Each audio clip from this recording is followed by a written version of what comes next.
Hare Hare, Hare Rama, Hare Rama, Rama Rama, Hare Hare.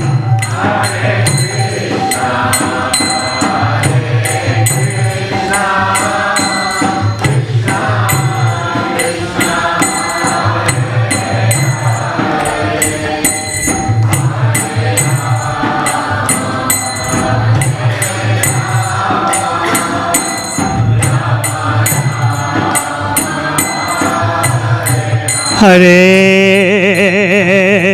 Krishna, Hare Krishna,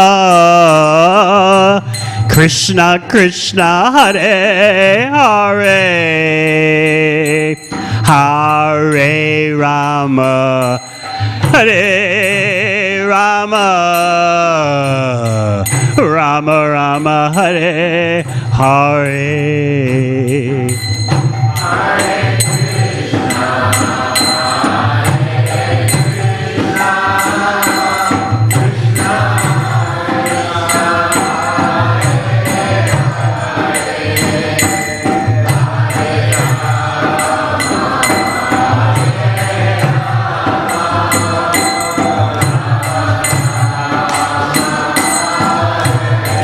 Hare Krishna, Hare Krishna, Krishna Krishna,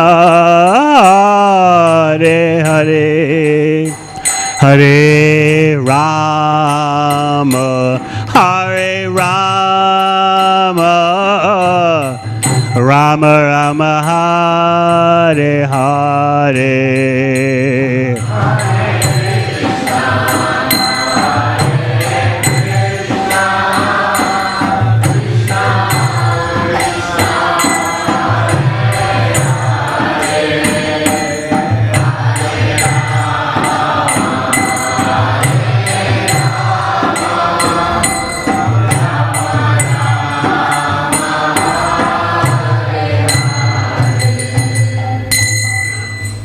Jayam Vishabham Sabadaraja Kachaya Stote Satasi Srimad A.C. Bhakti Vedanta Swami Maharaj Srila Prabhupada Ki Jayam Vishabham Sabadaraja Kachaya Stote Satasi Srimad Bhakti Siddhanta Saraswati Thakur Prabhupada Ki Gaura Premanandi.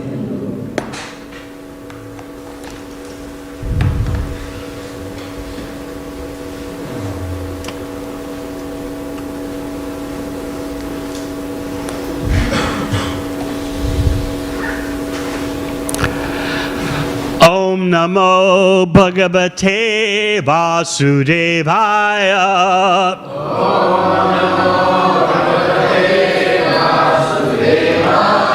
Om Namo Bhagavate Vasudevaya.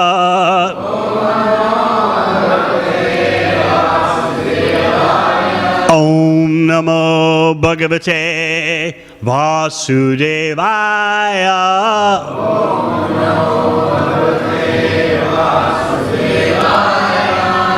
Srimad Bhagavatam, 7th Canto, Chapter 10, Prahlada, the best among exalted devotees. Text 24. Sri Narada Vacha Parado Pitata Chakre Paturyat Samparayakam Yataha Bhagavan Rajan Abhikshito Dvijatabi Parado Pitata Chakre Paturyat Samparayakam Yataha Bhagavan Rajan Nabhikshito Dvijatabi Parado Pitata Chakre Paturya Samparayakam Yataha Bhagavan Rajan Abhikshito Dvijatabi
Vaishnavis.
Sri Narada Uvacha.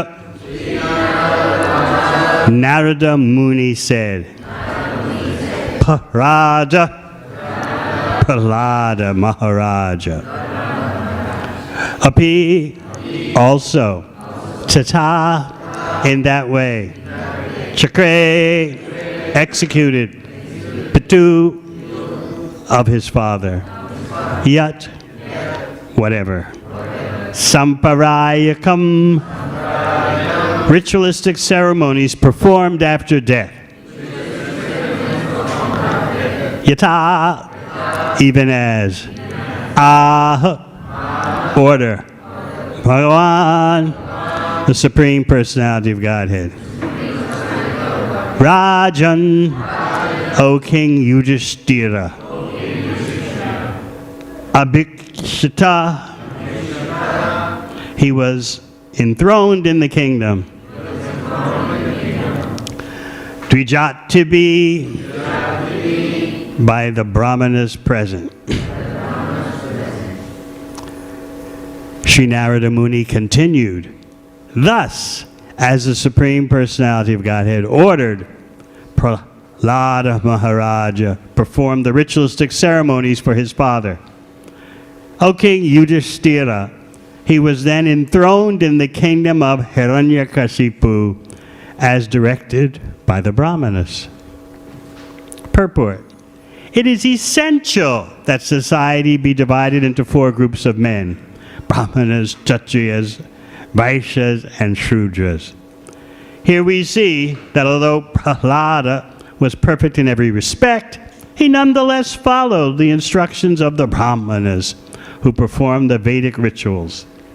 Therefore, in society, there must be a very intelligent class of leaders who are well versed in the Vedic knowledge so that they can guide the entire populace to follow the Vedic principles and thus gradually become most perfect and eligible to return home back to Godhead.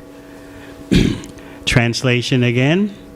Sri Narada Muni continued, thus, as the Supreme Personality of Godhead ordered Prahlada Maharaja perform the ritualistic ceremonies for his father.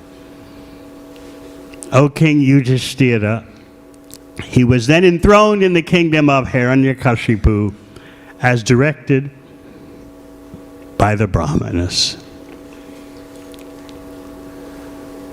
Om Agyanatimirandasya Gyananjana Shalakaya Chakshun Militang Yena Tasmai Shri Gurave Namaha. Jai Shri Krishna Chaitanya Prabhu Nityananda Shri Advaita Gadadhara Shri Vasadi Gaura Bhakta Vrinda. Hare Krishna, Krishna Krishna, Hare Hare, Hare Rama, Rama Rama, Hare Hare.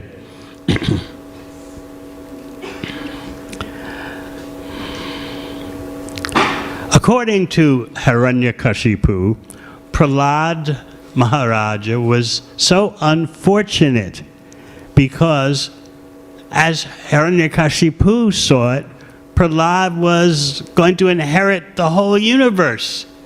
That was the father's property, and the father's property, according to the Vedic system, is inherited by the son.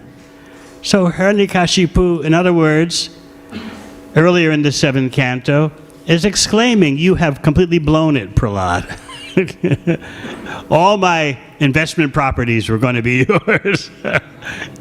How did Hiranyakashipu accumulate such investment properties? By terrorism, on a scale far beyond what the puny human beings of today can imagine. So he said, you're so unfortunate. Hey, Durvinita Mandatma. You're the lowest, you're the slowest, you're the dumbest. The whole universe was going to be your inheritance. But now you've thrown it all away. Not only have you thrown it all away, and you'll get nothing, but I'm going to have to kill you. And when I cut your head off with my sword, we'll watch and see this imaginary Vishnu come and save you. We all know it's not going to happen. Now what's happened? Prahlada Maharaja has more opulence than his father. And he rules according to the order of the Supreme Personality of Godhead,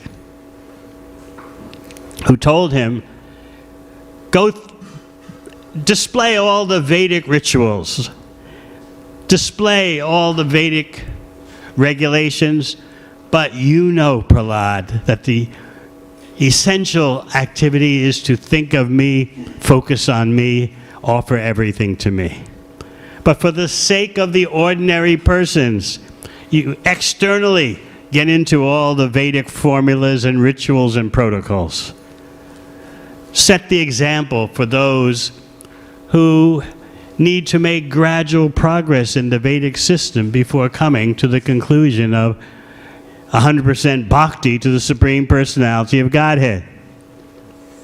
So what is noteworthy here is that there is a system in a real human society for the gradual elevation of the human beings. And it is in the interest of the Supreme Personality of Godhead to have that gradual system maintained. In other words, Vedic society is structured in such a way that at least you'll be in a situation in your next life where you can make further progress. But what do we have today? We have no such structures that are supporting the human being, purifying the human being, even though that human being may not immediately focus on the Supreme Personality of Godhead. There are structures in place, culture in place, surrounding the human being, so that the human being can make gradual progress, even gradual material progress. But what do we have today? Zero. We have a society that's simply dedicated to making money. Whoever has the most money has the most respect, the most acclaim. People are impressed. You have so much money. There is no structure, social system in place for gradually purifying the human being. In India, you'll still find remnants. Even in the lives of most of you, you'll find remnants of the original Vedic civilization. And that's where you get your stability from. The sense of duty, the sense of obligation. But that, what you're experiencing today, is just a tiny glimmer of the whole Vedic system. So therefore, whether you're from Bharat, or from Australia, or from here, there, anywhere in the world, what is your only hope? Harinam, Harinam, Harinam, Eva Kevalam, Kalo Nashteva, Nashteva, Nashteva, Gatiranyata. We have no other protection. We have no other armor. Society is unfavorable.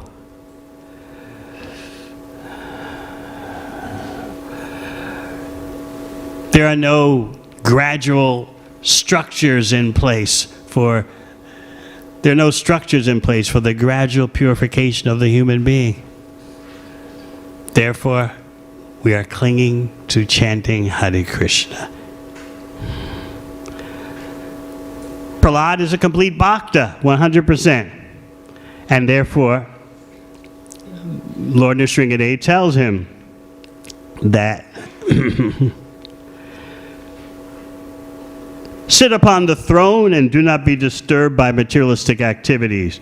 Please keep your mind fixed upon me without transgressing the injunctions of the Vedas. As a matter of formality, you may perform your particular duties. So do your politics according to Vedic injunctions. That's necessary for the common man. But as far as what is your bhajan, it's to focus upon me, mind fixed upon me. Notice how meticulous Lord Nrsingadev is. Prahlad was concerned about his father, what the destination of his father would be. So Nrsingadev told him, do that Shraddha ceremony for your father. So he has a chance to be promoted to the higher planets. And there, he could be better off. Of course, we know that Hiranyakashipu then went into Ravana mode, and Ravana mode went into Shishupal mode. But the point is, the principle of gradual elevation was intact back then, but it is not now. Sometimes our devotees become distracted, wanting to become super Vedic, and forget that their only shelter is chanting Hare Krishna. Their only shelter is rendering devotional service. You might wonder why it is that the Supreme Personality of Godhead is concerned with the funeral ceremony of Hiranyakashipu.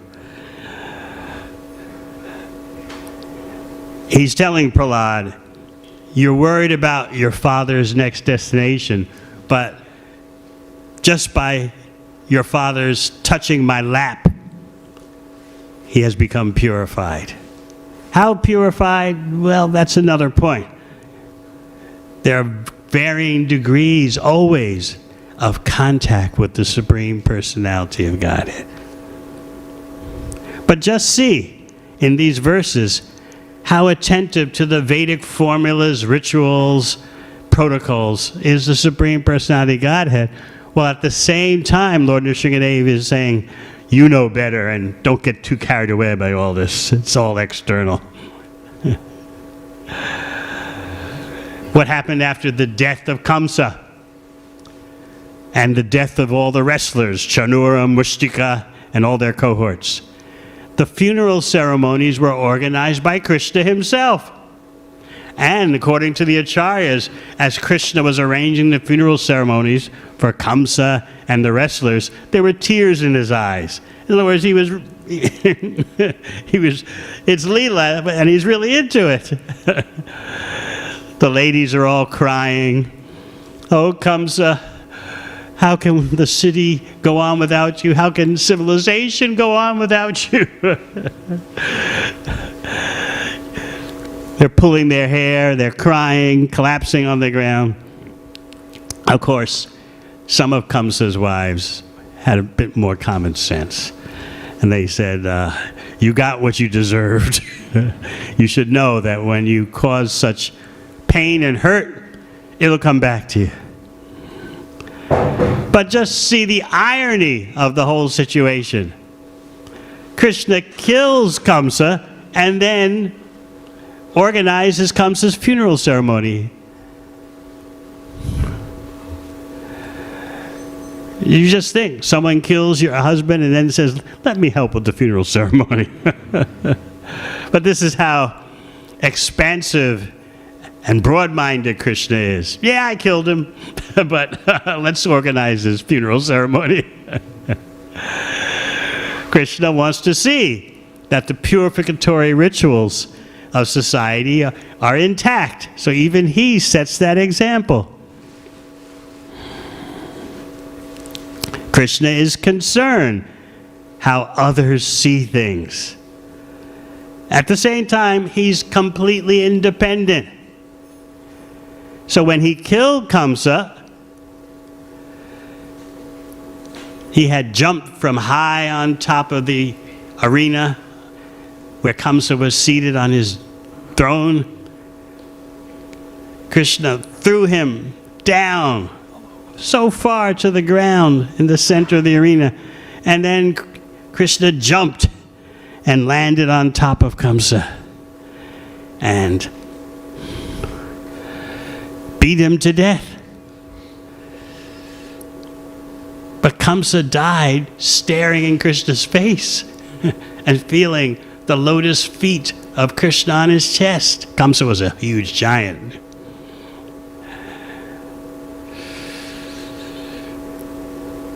So Krishna's concerned. Some of the people in the audience, especially my parents,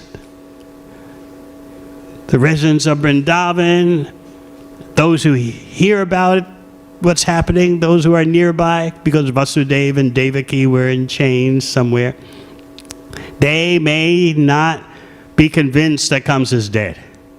They may be thinking, I've only knocked him out. So this is how careful Krishna is. Okay, I have to show them. So he then took the dead body of Kamsa and dragged it all around the arena. See, he's dead. See? So this is Krishna's care and concern.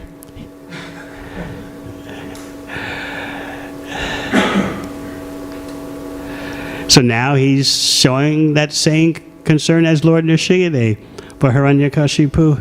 Don't worry, my dear child. Your father is already taken care of. Not only is your father taken care of, but 21 generations of your predecessors have been taken care of. Sometimes devotees, not sometimes, most of the time, devotees are concerned, what will happen to my parents? Here I am trying to do some service for Krishna. Often the children are away from their parents. The parents are in India or some other part of the world. What will become of them? I often tell what Srila Prabhupada wrote, one of his disciples, Giriraj Maharaj, that He said that, he said especially regarding parents of devotees who are born outside of India and the parents don't have a clue of what their children are doing or why. Of course, that can also be true in India, where people may think as soon as my son or daughter with their tongue touches the Hare Krishna mantra, immediately they become a brahmachari. You should go to the temple, yes. Janmashtami, fine. But your career is everything. After career, then investment properties. So Srila Prabhupada, about his disciples born in the West, said, at their parents' very last breath in the material world, they'll suddenly see all the immeasurable benefit they're getting because one of their children became a bhakta at their last breath. You know how Lord Kapiladev explains in 3rd canto, and it's confirmed, although it needs no confirmation, by those going through near-death experiences. You get what's called the life review, the last moments of your life. Your whole lifespan's activities passes before your eyes. You see a movie of everything in a split second. And then you're gone. So Srila Prabhupada pointed out that the parents of devotees who have not a clue, why did my son or daughter take up this Hare Krishna? At the last moment, the last breath, they'll see how much incalculable benefit they're getting just because one of their children became a devotee. So Kamsa will benefit. Hiranyakashipu will benefit. So Narada Muni, by the way, is relating all these incidents to Yudhisthira Maharaj. Don't forget that. Yudhisthira Maharaj is one of the 3 persons in Srimad Bhagavatam referred to as Haridas. One is Uddhava. The other, as we said, Yudhisthira Maharaj. And then Govardhan Hill, Haridas Bharya. So in relaying this history of Prahlad, Hiranyakashipu, and Nrsingadev to Yudhisthira Maharaj, Narada Muni plays a key role. It was he who functioned as the guru of Prahlad Maharaj. Prahlad Maharaj is a very interesting personality in that Bhagavatam says he was, and Prabhupada further comments, that he was both Nitya Siddha and Sadhana Siddha. He was eternally liberated, but at the same time he went through the whole process of sadhana and becoming situated in bhakti. And his situation began, according to his sadhana siddha pastimes, that history began with his hearing from Narada Muni while Prahlada is in the womb. Another person said to be both sadhana siddha and nitya siddha, eternally liberated and liberated through sadhana, is Narada Muni. Vishwanath Chakravarti Thakur points out that they have their sadhana lila. They seem to be going through it to get to Krishna. At the same time, they're eternally liberated. It's a very fascinating subject matter, how someone could be both nitya siddha and sadhana siddha. So Prahlad's in the womb of his mother. Everyone remembers that? Narada Muni is speaking. Bhagavad Dharma. Prahlad remembers everything, even though he was within the womb. showing you that bhakti can triumph over all material circumstances. Whereas, you know, his mother, her mind was disturbed. Where's my husband? When will my husband return? And so she did not retain what Narada Muni instructed. So in this way, Narada Muni is functioning as the guru.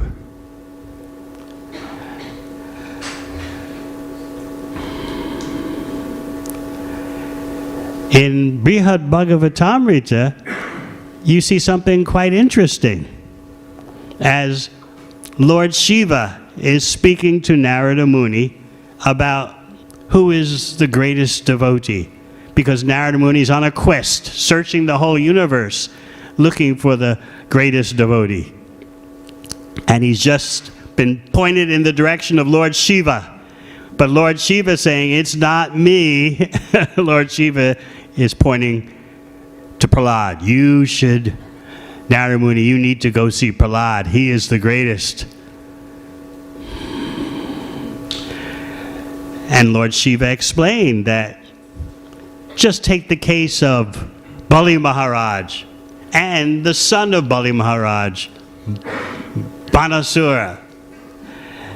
They were not saved for any other reason than their being in Prahlad Maharaj's family. Bali Maharaj, what did he do? He offended his guru by not keeping his promise. You may think that just by Bali Maharaj giving the 3 worlds to Vamanadev, that purchased Vamanadev. How could you think like that? What is it, the 3 worlds? Nothing. That's not why Vamanadev blessed him and became his doorkeeper on Sutala. That's not the reason. The real reason Bali Maharaj got such mercy, as even though he's Daityaraj, Bali Daityaraj, the king of the demons, even though he disobeyed his guru Shukracharya, a controversial personality, admittedly, is Shukracharya. But the real reason is that he got such mercy that Vamanadev became the doorman at the abode of Bali Maharaj. The real reason is because Bali is the son of Prahlad Maharaj. Son or grandson? Grandson. And Banasura is the great-grandson. What about this Banasura? He wanted to fight his beloved Lord Shiva, who was his Ishtadev.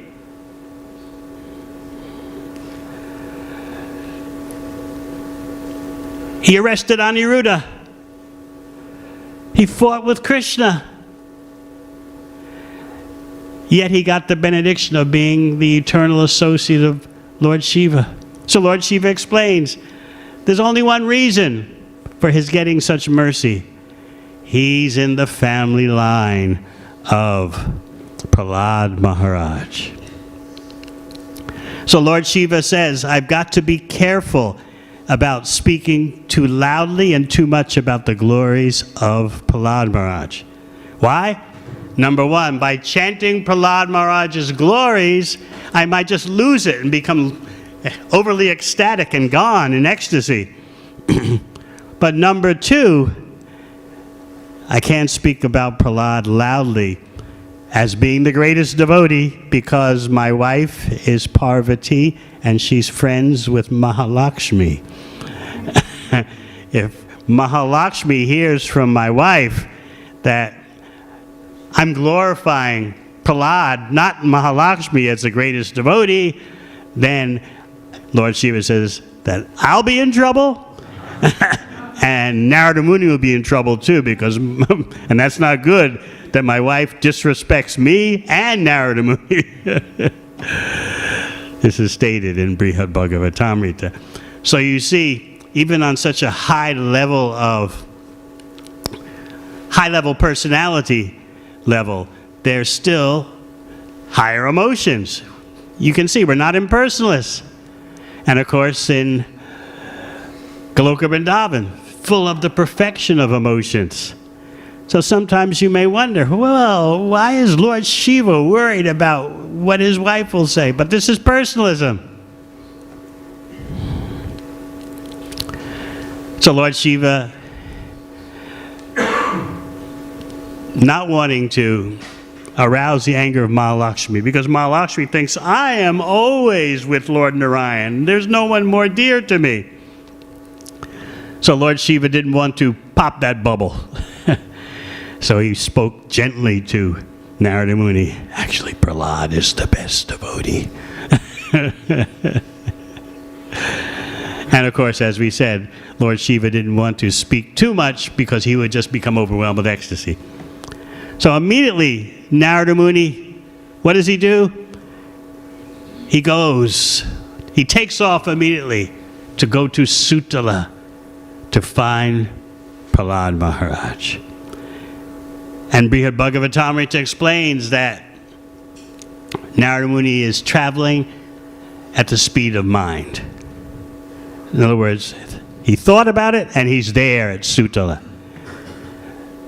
Because the Supreme Personality of Godhead assigned Bali Maharaj to Sutala, and Prahlad Maharaj was invited to visit Sutala. So then what happened? Narada Muni is running into this city of the demons, Bali Maharaj's city on Sutala. Narada Muni is running. And Prahlad is in trance, meditating on the Supreme Personality of Godhead. That's Prahlad's specialty, smaranam, remembering. So his external senses are not functioning. He understands that Narada Muni is rapidly approaching by his internal meditation. But that took a while, so by the time Prahlad comes out of his samadhi, Narada Muni is upon him. So Prahlad is quickly trying to arrange puja, guru puja, because Narada Muni is his guru. What does Prahlad say in his prayers to Lord Nrsingadev? Evam janam napatitam prabhavahi kupe. I was following the general population heading into a blind well full of snakes. But your servant, he says to Lord Nrsingadev, your servant Narada Muni kindly picked me up. How could I ever leave his service? So Prahlad is trying to get the Guru Puja ceremony together. And he's offering Narada Muni a seat. Please, sit down, sit down. Well, what does Narada Muni do? He's like, forget all this. And he embraces Prahlad.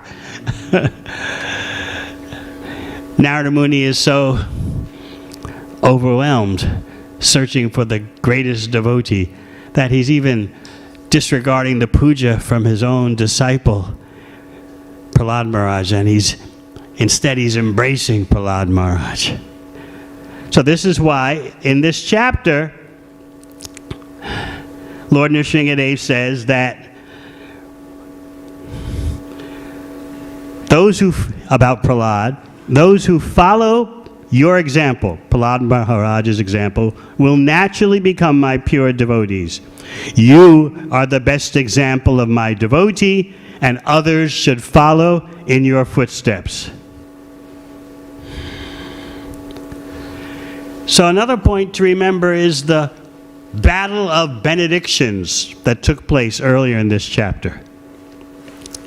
Lord Nrsingadev tried hard to entice Prahlad with offers of material benedictions. Prahlad, it is my pastime to fulfill all desires. Ask me for whatever you want. The acharyas point out that Lord Nrsingadev is not offering bhakti. He's offering an opportunity for material benedictions, liberation. In Srimad Bhagavatam, it's pointed out that Lord Nrsingadev several times is saying to Prahlad, Prahlad, liberation. Prahlad, liberation. How can you resist liberation? All the greatest munis, sadhus, rishis want liberation. Prahlad, liberation.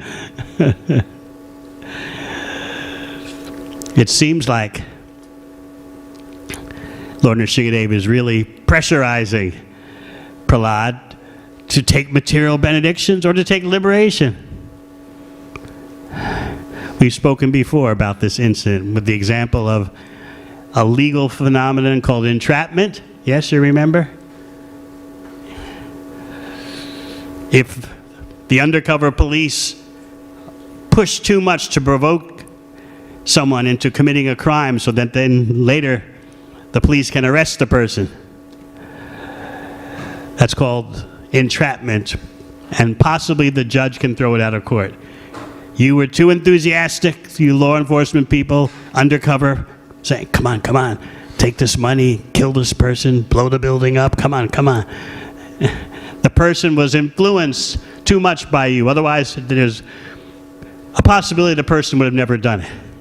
That's called entrapment. So you may wonder that Lord Nrsingadeva is doing that. Prahlad, come on, take a benediction. Prahlad, everyone wants these benedictions. And what's Prahlad's response?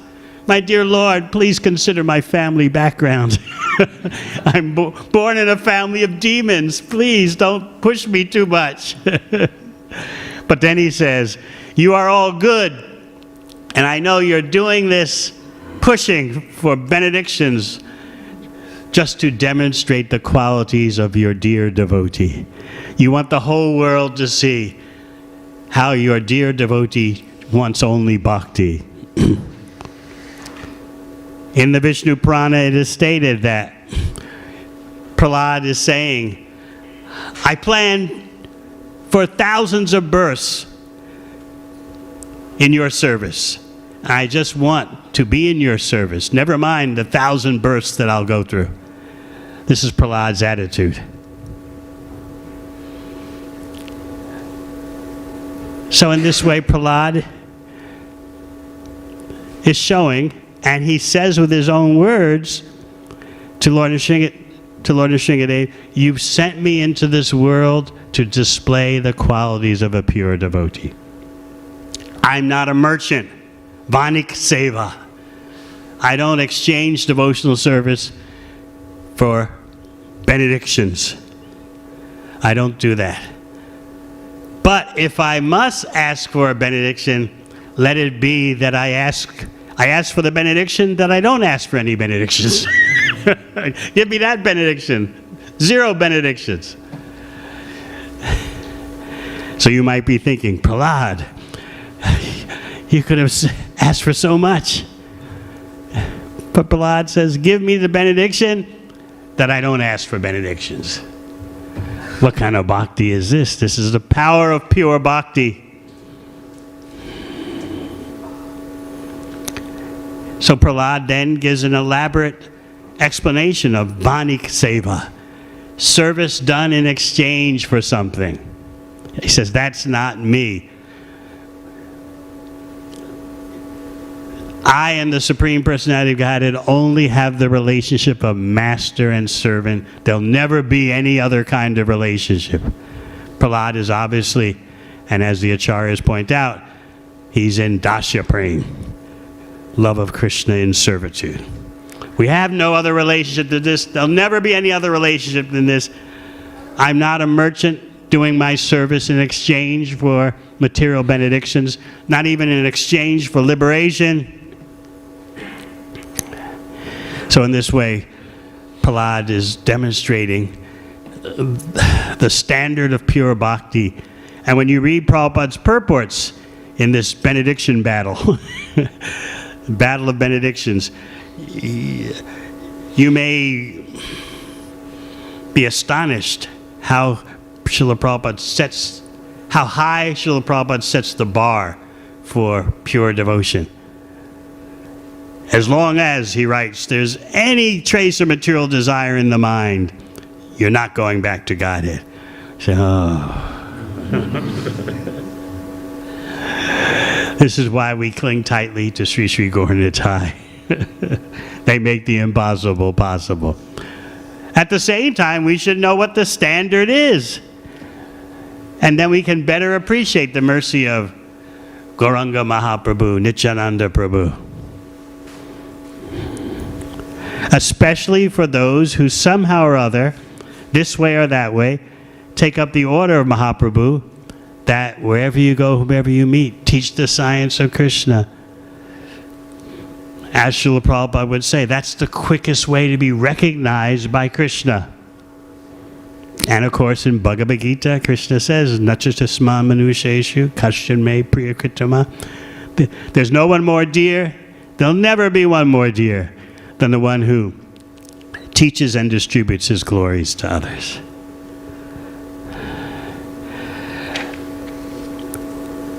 Yet, the Supreme Personality of Godhead has a vested interest in establishing a Vedic society where there can be gradual elevation through various material statuses. Because not everyone will immediately take up bhakti. Not everyone can understand pure devotional service. So that's the advantage present during Prahlad's time. And therefore, the Supreme Personality of Godhead is ordering him to take up the throne, be the monarch, and then you go back to Godhead.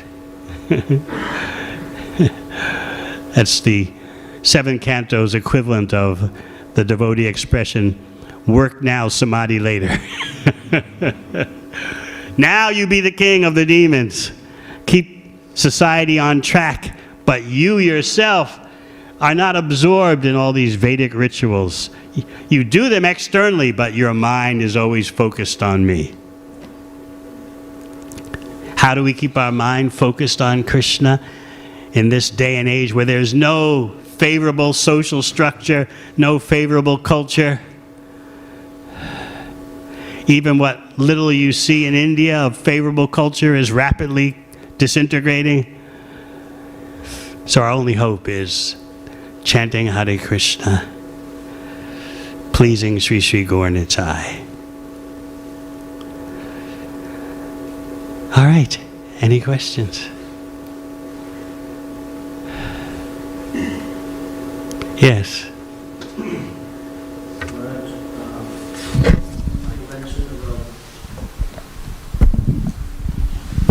Hare Krishna Maharaj. Maharaj, you mentioned about when Krishna killed Kamsa, so or Nrsimhadev, Hiranyakashipu, they got purified, but there's a level of purification. And also we hear that... One question, please. No, I'm relating to statements. Oh. So your statement was that when Hiranyakashipu was killed by Lord Nrsimhadev, he got purified, but there's a level of purification. And we also hear that just by chanting holy name, we get purified. So yes, you're getting purified by chanting Hare Krishna. But according to the quality of our chanting, that's how quickly the full purification comes. Yes, just by the tongue touching the holy name, there's an effect. And that effect doesn't wait for initiation, Lord Chaitanya explains. But remember, our goal is offenseless chanting. By offenseless chanting, you get the full experience of Krishna. So we're always aiming for that. But certainly anyone, even if they just, some passerby on the street sees the Harinam party and says, ah, those Hare Krishnas. The person is benefiting. But it'll take most likely many more births. But you have to start somewhere. And what is the real purpose of the universe? The real purpose of the universe, the material universe, is to provide opportunities for persons to contact devotees and make gradual advancement. So maybe in your previous life, you were one of those. The Harinam party went by and you just said, oh. This is madness. I should be making money. Of course, I said like that the first time I saw devotees on television. 7 months later, I was in the Brahmacharya ashram. So, how Lord Chaitanya's mercy is acting, it's very inconceivable. That's why everyone is urged to take shelter of Lord Chaitanya, Lord Nityananda. So remember, our goal is offenseless chanting. So yes, even by mumbled, jumbled chanting, you make progress, but the progress is very slow. But still there's progress. Thank you. Yes. I have one question. I had this observation sometimes, or I saw recently in my life, some devotees who have been practicing according to their ability. Obviously, it was maybe not yet pure devotional service, but they've been practicing. And then their material circumstances changed, and either they had physical accidents or they suffered from mental problems. And for that reason, it appeared to me that it was even more difficult for them to practice. And I cannot understand that completely. Why? I'm thinking because they're practicing, they should be protected. This material world's a rough place. Get out of it as soon as possible. Our problem is we think this world is a nice place because I'm here. And everything should be nice for me and then for my family. This is a horrible place. Look at the atrocities that are going on all over the world. You would think people have learned from the global wars of the 20th century. No. What's becoming more and more obvious is that human beings have forgotten what happened 80 years ago or so, 100 years ago or so. They've forgotten. 50 million people slaughtered in World War II, 20 million in World War I. They've forgotten. Unless the catastrophe has happened last year, and even then they forget about it. But 80 years ago, you're not emotionally impacted by World War I, even World War II, and you're from Germany. You didn't see it. When you were born, you didn't look around and see destruction everywhere, right? No, your pockets were full of Deutschmarks or euros, and you thought, this is Deutschmark happiness.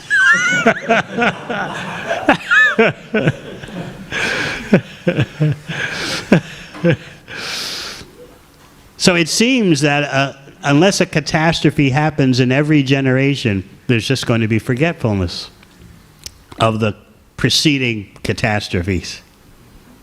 So our problem is that we think this world is meant to be a nice place for us and for our children to grow up. It's a horrible place. We've even forgotten for the most part about the pandemic and the lockdown, right? It's all faded into, I don't know what happened a couple of years ago. This is how faulty we are. And then you wonder how it could be that we forget Krishna. Of course, you need Krishna's help to forget him or to forget anything, or to remember him or to remember anything. Sarvasya chaham hidi sanivishtos matasmitiya jnanamapovanam cha. Krishna says, from me comes all knowledge, remembrance, and forgetfulness. So, under the spell of Maya, with the help of the super soul, people can't remember all the mass global suffering of just a short time ago. And the super soul in the heart can help them forget. Oh, you want to be in Maya? You want to think you can enjoy? Just forget about World War I, World War II. Don't pay so much attention what's going on in the Middle East now. It's got nothing to do with you. You may see some parades, some marches, some commotion. That doesn't have anything to do with your life. You can enjoy. That's the super soul in the heart. fulfilling your desire. You want to forget about Krishna? You can't do it on your own. You need Krishna's help. He helps you. All right, never go near Dank Street. And if you happen to go on Dank Street, you don't see anything.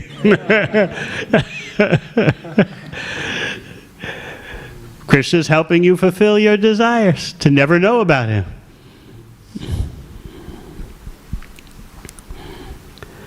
So it is a great disaster we're living in, and that disaster is known as material existence. And we have to hear that regularly, otherwise we become easily bewildered. We think, this is not Dukkhalayam, this is Sukhalayam. This is the place of happiness, not the place of suffering. Where's my happiness? I want my quota. Everyone else is happy, where's my share? That's why hearing the sound vibration of Srimad Bhagavatam is so important. Daily, it restores your sanity. Yes? Hare Krishna, Guru Maharaj. Since today's verse is focused on Prahlad Maharaj performing the ritualistic thing for his father, I thought this question is pertinent. So for the sadhakas, how critical it is that they perform whatever the ritualistic ceremonies towards their parents. For whom? For their parents. For? I'll repeat the question. For the main thing is, while the father is living, you engage in devotional service so the father can get some bhakti credits. That's the main thing. More than that, it depends on your shraddha, not your shraddha, your shraddha in bhakti. So more than that, I won't say.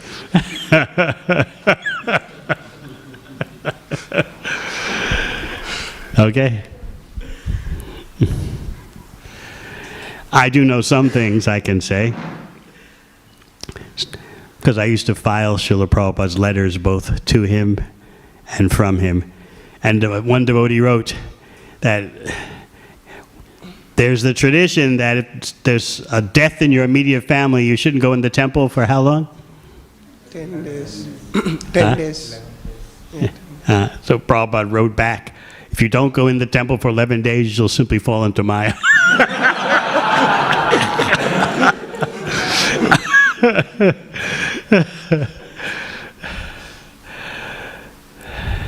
Yes. Thank you for the nice class. Hare Krishna Maharaj. Maharaj, you mentioned how... You didn't thank me for the nice class. I can't answer your question. Thank you for the wonderful class. Maharaj, you mentioned how Narasimhadev had personally instructed Prahlad Maharaj to do the ritualistic ceremonies for his father. So Maharaj, I wanted to ask, sometimes we go to our relatives' houses in India. Can we go to where? To our relatives' houses in India. Why not? So my question is, when we go They're not demoniac, are they? When we go to our relatives' house in India, they don't offer it to the prasad to Krishna, they offer it to the demigods, and then they ask us to eat that prasad. So is it okay to eat that prasad, or will it be an offense? But you go with your parents, yes? So you can explain to your relatives that we want to offer this food to Krishna. They don't like that? They say, no Krishna, no Krishna prasad. They really say like that? They sometimes offer. They sometimes what? They offer it sometimes. You let your parents handle this. It requires some tact and sensitivity. Otherwise, you'll just go there and say, no! You're all in Maya! Right? You let your parents tactfully handle this. These family affairs require tactfulness. You know what tactfulness is? You do? It's not like Australia. In Australia, the law is what's in the mind comes out on the tongue. And what about India? What's in the mind never comes out on the tongue. So you let your parents tactfully, strategically, you know what that means, strategically? Carefully handle the situation so that your relatives are not offended. At the same time, you don't compromise your spiritual life. Your parents will figure out something. Are they here now? Yes. Where? You'll figure out something, right? Yes. Shinga Kavaja Prabhu. Yeah, Maharaj, you touched on this intriguing statement from Vishwanath Chakravarti Thakur, how Narad Muni and Prahlad Maharaj are part sadhana siddha and part nitya siddha. So I was reflecting on this statement the other day, and I was wondering, because we understand Narad Muni, when the creation winds up, he enters into the body of the Lord, but he comes back out in the next creation. So is this part of the sadhana? Is because he's appearing every creation, he has to go through the process of perfection again? We don't know how many creations he experiences in his appearance of gradual progress to pure bhakti, to the present status he has as Narada Muni. It's an intriguing subject, as you said. Vishwanath Chakravarti Thakur mentions it, and Prabhupada picks it up in his purport in referring to Prahlad Maharaj. He doesn't mention Narada Muni. So it's a very intriguing subject, and you can go deeper and deeper and deeper into all this. Just like when you read Srimad Bhagavatam, it has so many of these details in it.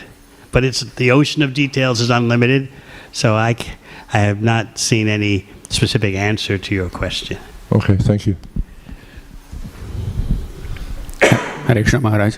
Maharaj, my question is related to the point you made, cultural integration. Considering liberation? The cultural integration, like how our culture... Cultural deterioration. Yeah. So my point is, when Krishna spoke Bhagavad Gita, there was only man and women. Now we are in Kali Yuga, there's so many genders, each alphabet for each gender.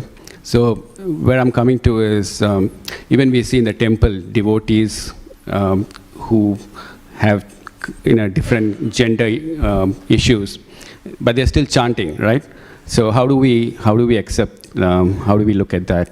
Why even in the temple, even in many of your families, there are such gender variegatedness appearing now. That's right, yeah. So how do we understand, like they're still chanting, they still love Krishna. Yes. And we believe that we are not this body, we are the soul. So we offer devotional service to everyone. Okay.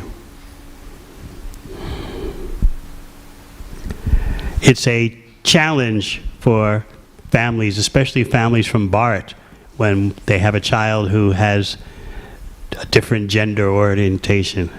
The family generally doesn't know what to do about it. Oh no, our reputation, our community stature, they have no experience. Whereas in the wild Western world, there's so much experience. So simply we make devotional service available to everyone. Everyone at the time of initiation promises to follow the 4 rules. Whether you're this or that or in between, if you want to take initiation, you promise to follow the 4 rules. Okay? Thank you, Maharaj. Yes. Krishna Maharaj, that's a nice class. Maharaj, you were saying that in the past time where Lord Krishna comes that he performed the ritualistic ceremonies. Before performing those ceremonies, you said that he has to pull him and show that he really killed to Devaki and Vasudev. Why he has to prove that to them? He cares. Devotee care. Krishna's the #1 devotee care department. You don't like him being sensitive?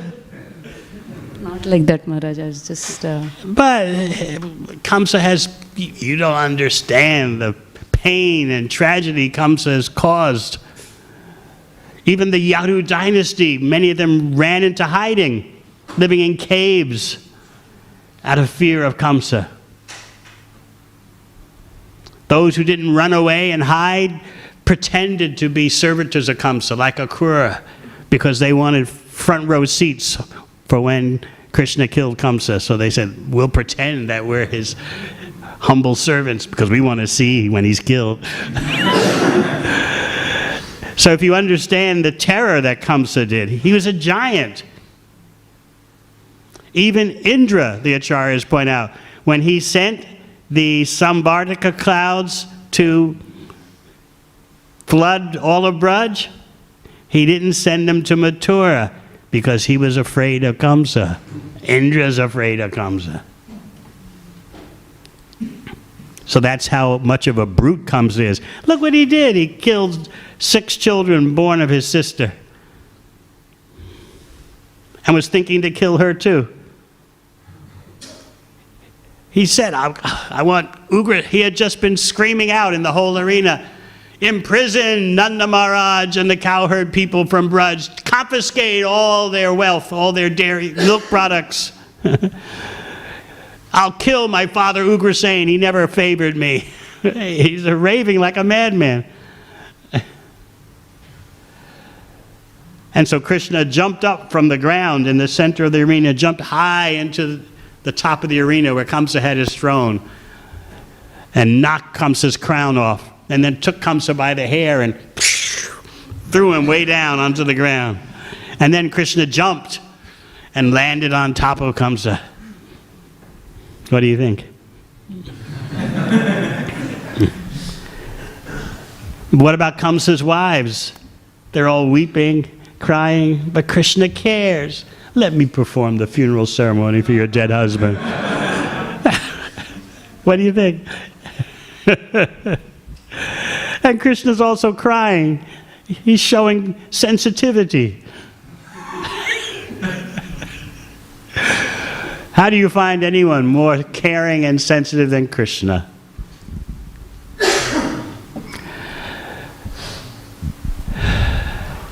Yes.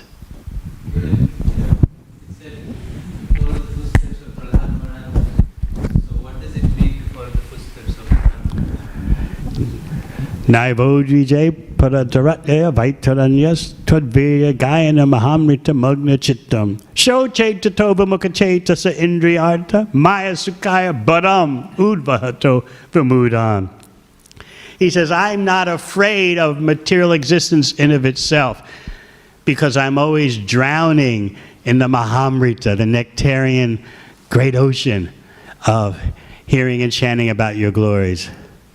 But I do have one concern. All those fools who are bewildered by Maya, Maya Sukaya Bharam, they're laboring, struggling so hard, carrying an unnecessary burden. They're not mudhas, they're vimudhas, super fools. My concern is for them, so I don't want to go back to Godhead until they're all taken care of. That's the mood of Prahlada Maharaj. That those are his footsteps.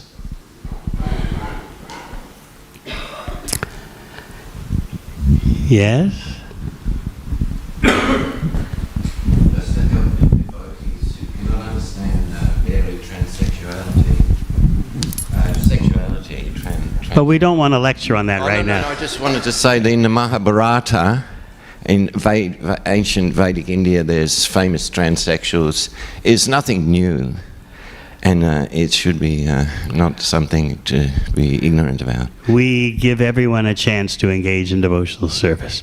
We are against Maya. Not the body. You're not male, female. You can talk to him after class, okay? You can enlighten him.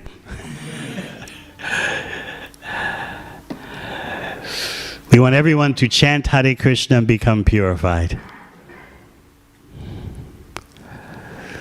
Thank you very much. Hare Krishna.